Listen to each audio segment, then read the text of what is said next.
के तपाईलाई थाहा छ हामी सधैँ किन फेल हुन्छौँ? किनकि हामी सधैँ पर्फेक्ट हुन खोज्छौँ।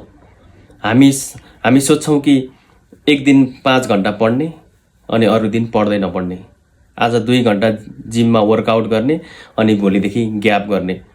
तर एटोमिक ह्याबिटको chapter 1 the surprising power of atomic ह्याबिटमा राइटर जेम्सले भन्छन्, stop being perfect, start being 1%। आज म तपाईहरूलाई भन्दैछु कि एउटा सानो परिवर्तनले पुरै जिन्दगी कसरी सिस्टमेटिक हुन सक्छ, जसमा जेम्सले डिफ्रेन्ट टाइप्स अफ रुल्सको बारेमा एक्सप्लेन गरेको छन्, जसमा म इम्पोर्टेन्ट रुल्स 1% रुल्सको बारेमा एक्सप्लेन गर्दैछु। आजबाट आफूलाई 1% मात्र सुधार गर्नुभयो भने अबको 1 वर्षपछि 37 गुणा राम्रो बन्नुहुन्छ। तर तपाईँ आजबाट 1% मात्र अल्छी गर्नुभयो भने तपाईँ वर्षको अन्त्यमा 0 को नजिक पुग्नुहुन्छ, जसलाई जेम्सले ग्राफिकल्ली र म्याथमेटिकल्ली एक्सप्लेन गरेको छन्, जसलाई हामी यसरी हेर्न सक्छौँ।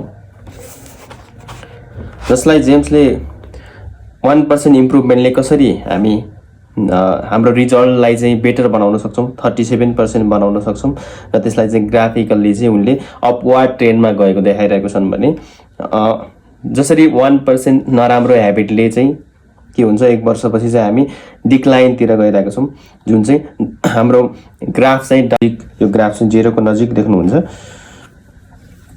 र उनले म्याथमेटिकल्ली पनि यसलाई एक्सप्लेन गरेको छन्, जसरी 1% इम्प्रुभमेन्टले चाहिँ कसरी चाहिँ हामी 37% बेटर हुन्छौँ त भन्ने कुरा चाहिँ ग्राफिकल्ली र म्याथमेटिकल्ली पनि उनले एक्सप्लेन गरेको छन्, र यो बुकमा तपाईँहरूले डिटेलली हेर्न सक्नुहुन्छ।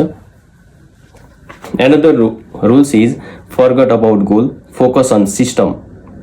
जसमा चाहिँ तपाईहरूलाई एउटा कुरा थाहा छ, वर्ल्ड कप फाइनल खेल्ने टिमको लक्ष्य हुन्छ जित्नु, तर जित्छ त्यो टिमले जसको सिस्टम, प्र्याक्टिस, डाइट र डिसिप्लिन लुजरको भन्दा बेटर हुन्छ।